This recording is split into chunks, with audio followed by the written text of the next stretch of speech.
with artificial intelligence, we are summoning the demon. This is extremely important. The danger of AI is much greater than the danger of nuclear warheads by a lot.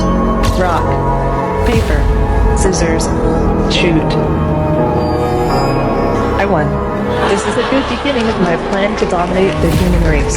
ሰላም ክቡራን፣ እንዴት ናችሁ? ዛሬ ብዙ ፍላጎትና ስጋትን የቀሰቀሰ ርዕስ እንመለከታለን። የአርቴፊሻል ኢንተለጀንስ ወይም ኤአይን አደገኝነት፣ ከኤአይ ጋር የተያያዙ ሊፈጠሩ የሚችሉ አደጋዎችንና የስነ ምግባር ስጋቶችን አሁን እንመረምራለን። አብረውን ይቆዩ። በመጀመሪያ እነዚህን ሰፖርት ያደረጉኝ ሰዎች ማመስገን ፈልጋለሁ። እንደዚህ ሜንሽን እንዳደረጋችሁ ከፈለጋችሁ ኮሜንት አድርጉልኝ። እንደዚህ አይነት ጠቃሚ የቴክኖሎጂ መረጃዎችን ከፈለጉ ሰብስክራይብ ማድረጋችሁን አይርሱ። ወደ ቪዲዮ የመጀመሪያው ክፍል የሚሆነው የኤአይ ተስፋ ወይም የኤአይ ጥሩ ጎን ወደ አደጋዎቹ ወይ ወደ ኤአይ መጥፎ ነገሮች ከመናገሬ በፊት ጥሩ ነገሮችን ከመናገር ልጀምር። የኤአይ ግዙፍ ጠቀሜታን እንመልከት። ኢንዱስትሪ ወደ ተሻለ ቦታ ለማድረስ ታማነትን ለማሳደግና የተወሳሰቡ ጉዳዮችን የመፍታት ትልቅ አቅም አለው። ኤአይ ከራስ ነጂ ተሽከርካሪዎች ወይም ሰልፍ ድራይቪንግ ካር እስከ የሕክምና ማሻሻያ ድረስ እጅግ በጣም ብዙ ጥቅሞች አሉት። ወደ ክፍል 2 ስንሄድ ቻሌንጆችንና የስነ ምግባር ሁኔታዎችን እናያለን። ታላቅ ኃይል ትልቅ ኃላፊነት ይመጣል ወይም with great power comes great responsibility እንደሚባለው ኤአይ የኛን ትኩረት የሚሹ በርካታ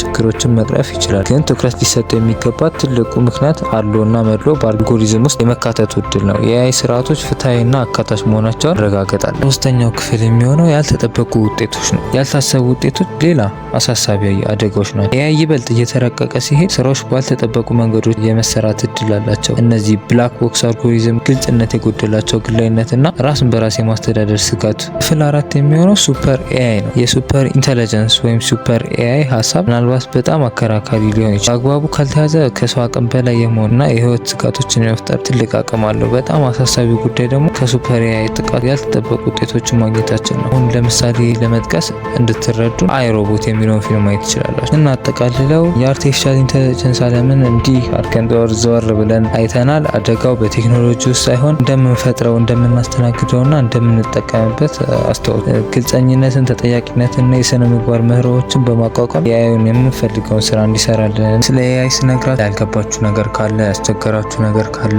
ወይ ለቻት ጂፒቲም እንዲሰራላችሁ የምትፈልጉት ነገር ካለ ኮሜንት አድርጉልን፣ መልሳለሁ። ቪዲዮ እንደወደዳችሁ ተስፋ አደርጋለሁ። ላይክ ማድረጉን እንዳትረሱ። ተመሳሳይ ጠቃሚ ቪዲዮዎችን ስለምንለቅ ሰብስክራይብ በማድረግ ቤተሰቡን ይቀላቀሉ።